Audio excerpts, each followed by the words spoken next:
Je bénis le Seigneur pour vraiment ce conseil de ministre, ce conseil de pasteur, ce conseil pastoral qui nous a permis d'être au courant de l'expérience ou des expériences des autres. Vous savez, on ne peut pas s'améliorer tout seul.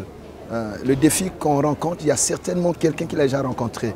Et c'est en écoutant les autres qu'on peut vraiment progresser. Je bénis le Seigneur pour l'intervention de pasteur Philippe qui nous vient du Canada.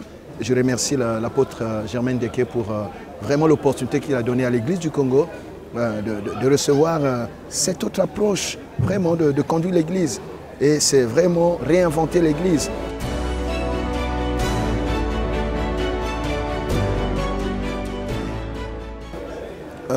Le grand thème, c'est marcher avec la vision.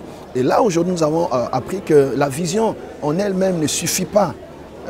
Il faut aussi des valeurs. Et ce sont les valeurs qui déterminent la manière, parce que la vision, oui, mais avec qui et comment? Donc les valeurs sont importantes et souvent nous négligeons les valeurs. Les valeurs, c'est notre identité. Et les gens ne viendront pas à nous seulement parce que nous avons une belle vision, mais ils viendront à nous aussi quand ils sont attirés par ce que nous sommes déjà. Et nous offrons un modèle, nous offrons un exemple. Donc c'est vraiment important la question des valeurs. Alors même si on a des valeurs, mais après il faut des indicateurs, comment dire, de succès. Et donc il faut s'évaluer. Et c'est quand on s'évalue, à ce moment-là on sait si on est en train d'avancer ou pas.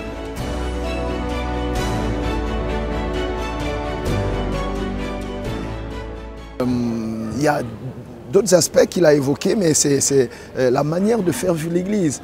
Il y a des choses que nous enseignons, mais nous ne les pratiquons pas.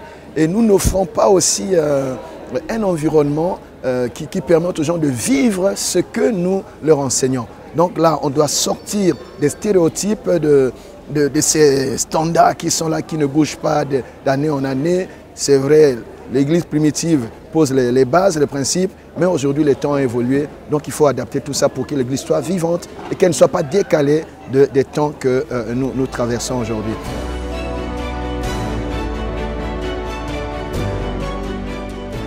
Dieu fait chaque chose au bon en son temps et nous bénissons le Seigneur qui enfin va rendre possible l'intervention de ce grand homme de Dieu.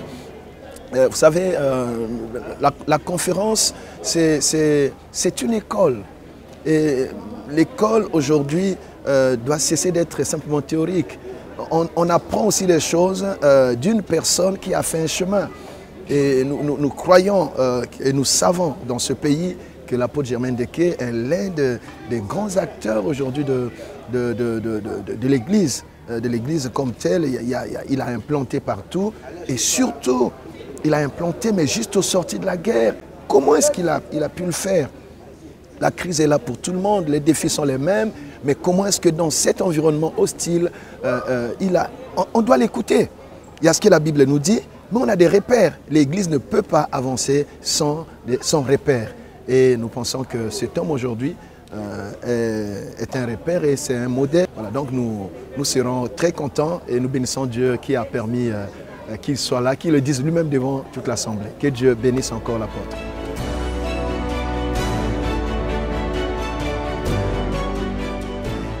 Je sors vraiment équipé, enrichi et je bénis le Seigneur pour voilà, ce conseil pastoral.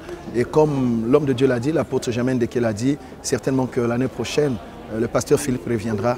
Et là, je crois que c'est l'occasion d'inviter tout le monde vraiment à être là parce que c'est vraiment riche et très enrichissant.